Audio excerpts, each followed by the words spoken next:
گفتی که میبوسم تو را گفتم تمنا میکنم گفتی اگر بیند کسی گفتم که آشا میکنم گفتی که Before the war in 1979, and according to UNESCO sources, the literacy rate in Afghanistan was 15%, one of the lowest in the world. Because of the war, the rate has decreased year after year. The education network has been literally blasted, especially in the rural areas. 3.5 million Afghans have taken refuge in Pakistan and in Iran. Children and teenagers make up an important part of this population. Of course, there are elementary schools in the refugee camps, but beyond this standard, the admission to secondary or technical schools is very limited.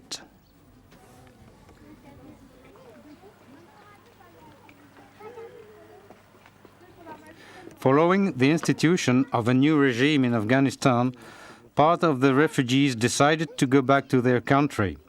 According to the UNHCR, 1.5 million Afghan refugees from Pakistan and Iran returned to their country in 1992.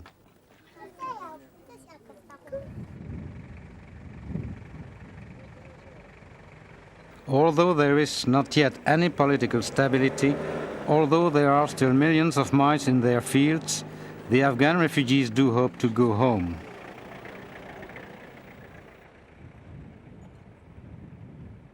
Asyar provides on-the-job training to unskilled or semi-skilled young Afghans in 26 available trades, as for example, radio repairing, auto mechanic, clothing, handicrafts.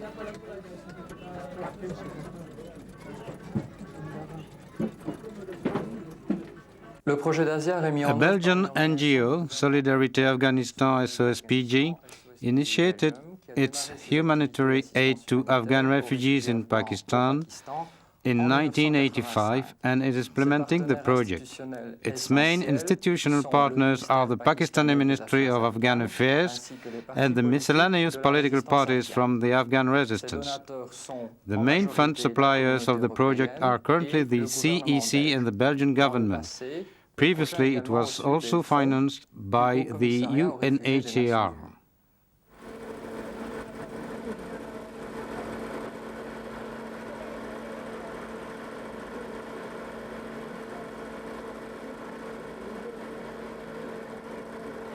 The project has three immediate objectives. One, to train young Afghan refugees in miscellaneous trade through apprenticeship.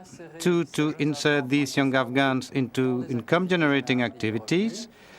Three, to support the local activities of Afghan and Pakistani small business in the informal sector.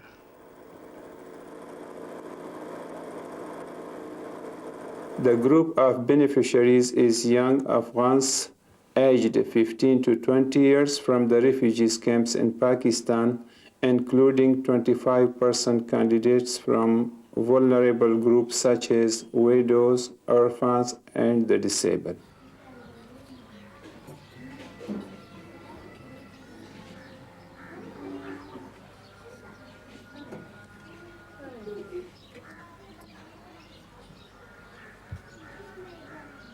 The project's policy with the beneficiaries called vulnerable groups, especially the disabled.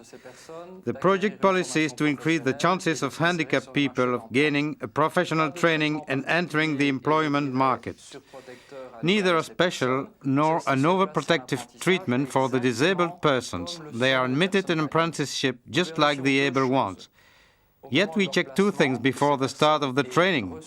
These persons must have received and completed a medical rehabilitation. In most cases, this consists of an artificial limb, for most of them were crippled in the war. We also see to it that they have economic motivations and are enterprising.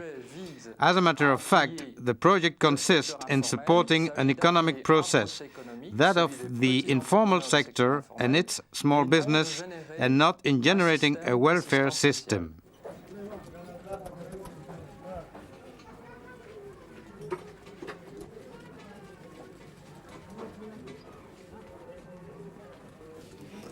The project was launched in Peshawar, but today we have sub-offices and different camps in NWFP in Punjab and Pakistan. We have recently opened an office in Jalalabad inside Afghanistan because the refugees are moving now.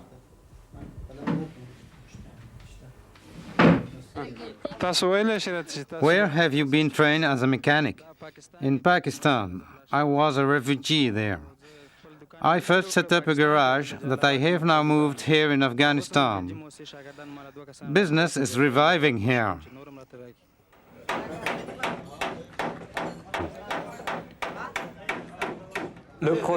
In June '92, the project started a sub-office in Jalalabad, Nangarhar province of Afghanistan. This came as a result of the collapse of Najibullah's regime in Kabul during the month of April. As you know, a massive repatriation of Afghan refugees took place during the following months. Two reasons have prompted us to set up this sub-office in Afghanistan. First, we did want to work with the repatriated Afghans in their country. Second, we wanted to initiate support and development actions to the informal sector in Afghanistan. At present, professional trainings are badly needed in Afghanistan. During the war, many young people were unable to attend school regularly. We namely think of these young mujahideens, these young fighters who grew up during these years within what has been called the Kalashnikov culture, that is, a social environment of war. The present challenge is to redeploy these youth into civilian activities.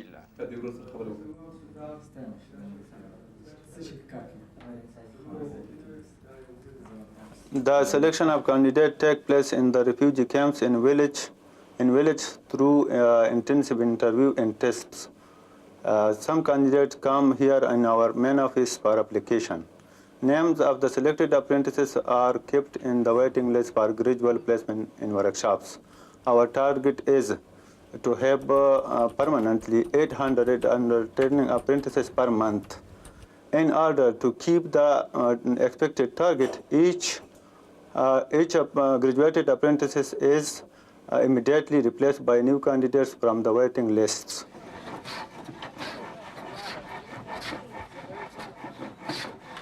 The selected apprentices are then placed in our local Pakistani or Afghani workshops for a certain period of time to learn the trade of their choice.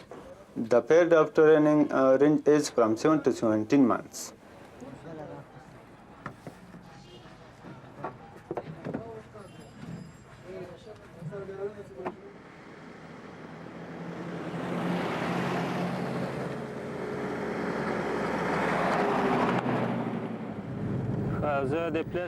I work as placement officer.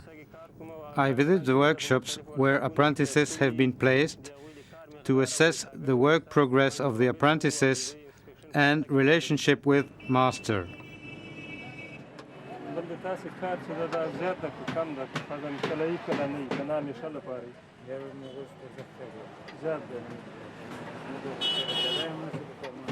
Each placement officer has in charge of 70 apprentices to follow up. The placement officers are supervised by the placement advisors.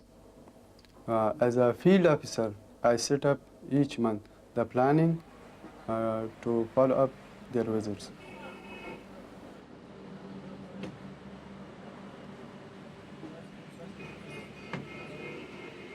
A monthly stipend of $12 is given to apprentice to cover his transportation and food expenses.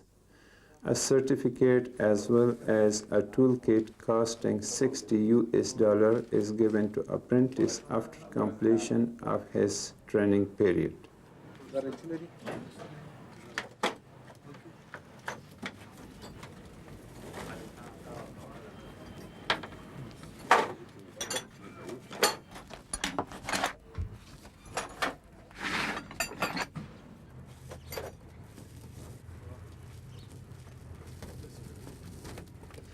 Against a single placement of the apprentice in his workshop, masters receive a toolkit costing $80.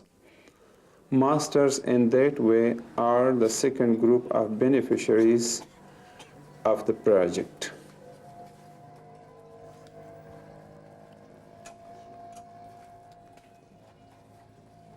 The project has been designed in such a way that the nationals of the receiving country can also take advantage of it.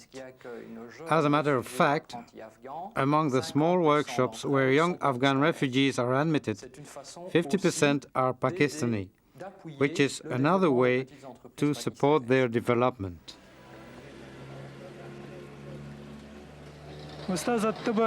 Why have you agreed to train an apprentice from Solidarité Afganistan Belgium? As a Muslim, it's my duty to help the refugees.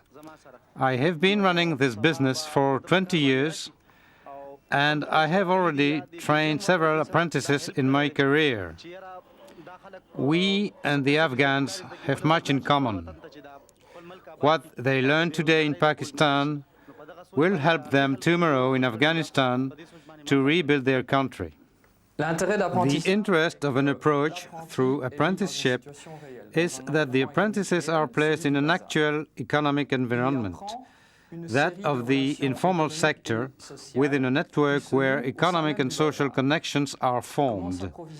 There, they grow familiar with the market's demand, the consumers' buying habits, where to get a supply of raw material, and above all, they have to adjust their workmanship to the bazaar's technical environment. In short, several things that can hardly or cannot be learned in a formal or professional teaching system. One has to admit, however, that the way they gain technical skill is less systematic than in a formal educative system, such as, for example, a professional training center. Objectively, these are the shortcomings of the apprenticeship scheme. In fact, we have to remember that the first duty of the small entrepreneurs is not to be trainers as qualified teachers. Above all, they are economic performers of the informal sector. Moreover, and unfortunately, most of them are illiterate. The project is striving to offset these shortcomings in at least two trades, mechanics and radio television, for which instructors give theoretical lessons. This way, we combine formal education and apprenticeship alternately.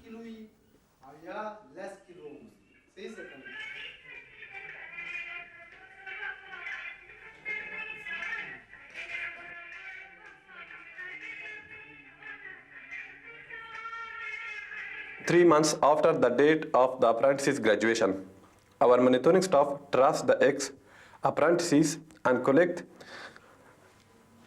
detailed information about their employment status. Our monitoring identifies the graduate apprentices according to three categories of status. In one hand, the apprentices who are employed by their previous master or another masters. In other hand, the apprentices who open their own workshop as a micro entrepreneur. In other hand, we have an apprentices who are unemployed yet. Our employment rate of the graduate apprentices usually between 75 and 80%, which is quite successful.